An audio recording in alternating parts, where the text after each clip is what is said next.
Good morning, students. Today we will discuss GDR, Global Depository Receipt, in detail, and after that we will discuss American Depository Receipt and Indian Depository Receipt. See, bete, uh, in India the program of economic reform was started in 91-92, and economic reform means all those efforts which are aimed to make economy more efficient, competitive, and development program of the economic reforms like liberalization, privatization, and globalization are recorded in the economic reforms. और liberalisation का मतलब है कि जितने rules and regulation control हमने business और industries पे लगाया हुआ है, उस रिस्ट्रिक्शंस को, कंट्रोल को और making the economy with the restriction free, licence free. तो रिस्ट्रिक्शंस को बिजनेस और इंडस्ट्रीज से हटाना, this is known as liberalisation. It means that Indian companies are now issue their shares and debenture in the foreign countries.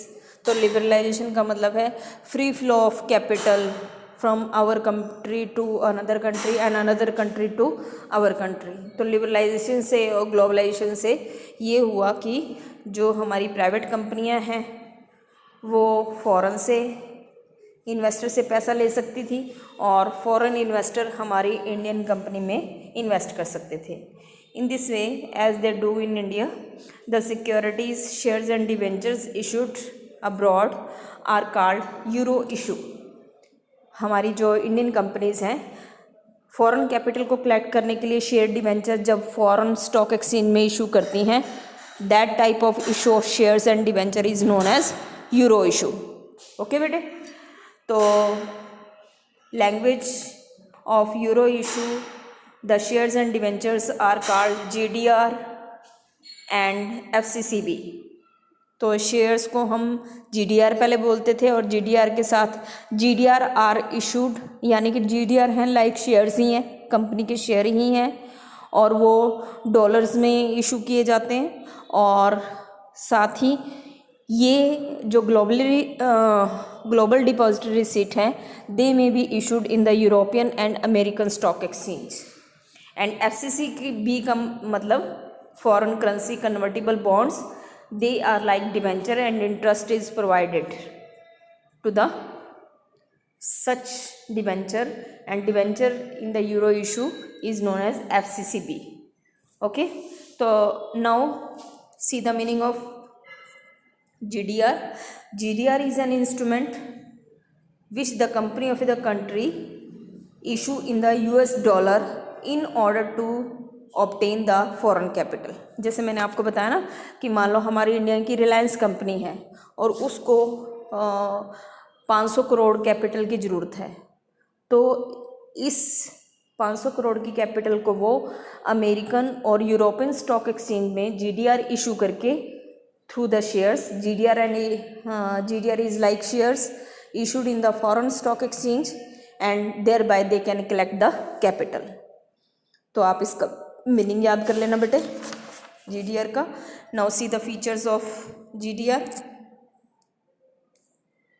GDR are issued in the American and European stock exchange and one GDR can represent more than one share. आपको पता है rupees की value कम है, तो यहाँ जो shares 10 रुपये का है तो वहाँ जो डॉलर की कीमत मान लो 70 रुपये है, तो उसको वो 7 शेयर्स, हमारे इंडिया के 7 शेयर्स के बराबर में 1 GDR होगा. ठीक है, क्योंकि डॉलर्स की वैल्यू ज़्यादा है. Holders of GDR has no right to participate in the management of the company and they have no voting right. तो GDR को, फॉरेन इन्वेस्टर को इंडियन कंपनी के मैनेजमेंट में पार्टिसिपेट कर राइट करने का नहीं होता है. And dividend on the GDR is equal to as dividend is provided to on the shares. तो डिविडेंड बराबर होता है. तो यहाँ एक शेयर पे मान लो 7% मिल रहा है तो इसी तरह जो डिविडेंड है वो GDR पे इक्वली प्रोवाइड किया जाता है and GDR are issued in the US dollar denominations. Now see the process कि हम GDR को कैसे इशू कर सकते हैं। अब हमारी इशूइंग कंपनी इंडियन कंपनी होगी, तो इशूइंग कंपनी और फॉरेन इन्वेस्टर के बीच में, फॉरेन इन्वेस्टर के देश का बैंक और हमारे देश में हमारे देश का बैंक बीच में बिचौलिए का काम करेंगे बेटे। तो हमारी जो कंपनी है, इशूइंग कंपनी है, वो अपने सारे शेयर्स डोमेस्टिक कस्टोडियन बैंक को जमा करा देगी और domestic custodian bank will issue the shares to the overseas depository bank और ओवरसीज जो डिपॉजिटरी बैंक हैं they will issue the shares to the foreign investors. तो शेयर्स का तो डिस्पर्समेंट ऐसे होता है और पेमेंट वापस कैसे आएगी। फॉरेन इन्वेस्टर से payment is collected by overseas depository bank and overseas depository bank अपना कमीशन काट के इस पैसे को कहाँ जमा करा देंगे, डोमेस्टिक कस्टोडियन बैंक को, और डोमेस्टिक कस्टोडियन बैंक अपनी कमीशन काट के ये पैसा किसको देंगे, इंडियन कंपनी को। तो शेयर्स हमारे इंडियन कंपनी से इन्वेस्टर के पास जाते हैं और इन्वेस्टर से पैसा हमारे देश में आ जाता है। तो this is the process of issue. तो आप इसको पढ़ लेना बेटे। Now see the advantage. Advantage क्या रहता है, with the issue of GDR we can get the foreign capital. हमारी इंडियन कंपनीज़ को इंडस्ट्रियलाइजेशन के लिए, एक्सपेंशन, मॉडर्नाइजेशन के लिए पैसा मिल जाता है। मोर लिक्विडिटी, क्योंकि हमारी जो कोई फॉरेन हमारी इंडिया की स्ट्रॉन्ग कंपनी है वही फॉरेन कंपनी से फॉरेन इन्वेस्टर से पैसा ले सकती है।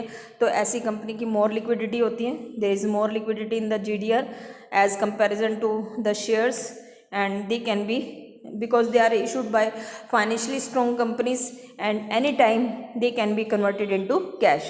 more liquidity का मतलब है इन GDR को easily कैश में कन्वर्ट किया जा सकता है। Increase in goodwill of the company, तो जो कंपनी फॉरेन कैपिटल कलेक्ट करेगी तो फाइनेंशियली स्ट्रॉन्ग होती है, उनकी रेपुटेशन अच्छी होती है। Lower flotation cost, a company has to bear less expense in issuing the GDR as comparison to the issuing of shares in India.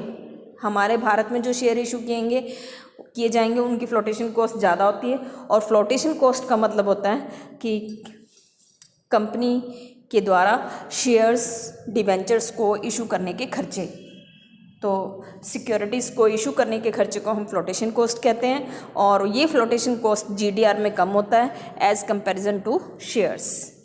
Next is better share price. तो a company can earn more price by issuing of GDR instead of issue of shares in the domestic market because former is an indicator of good financial position of the company and there is a scattered share holder.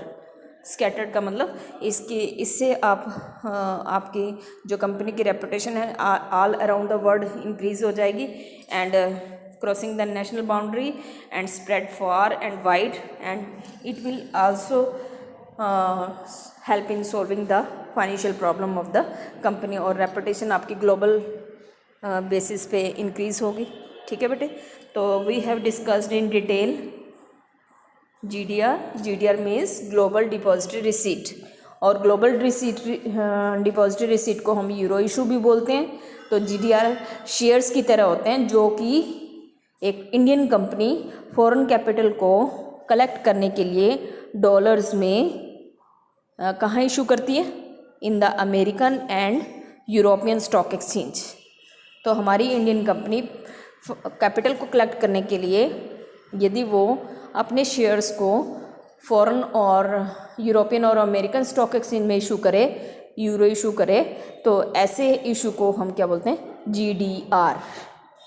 तो euro issue में दोनों आते हैं, share and debenture, और GDR का मतलब shares ही है। Okay, और ये डॉलर्स में होते हैं और दे can B issued in American and European stock exchange. ध्यान से पढ़ना बेटे, इसको लर्न करना है, राइट करना है। कल हम डिस्कस करेंगे ADR। Okay, have a nice day.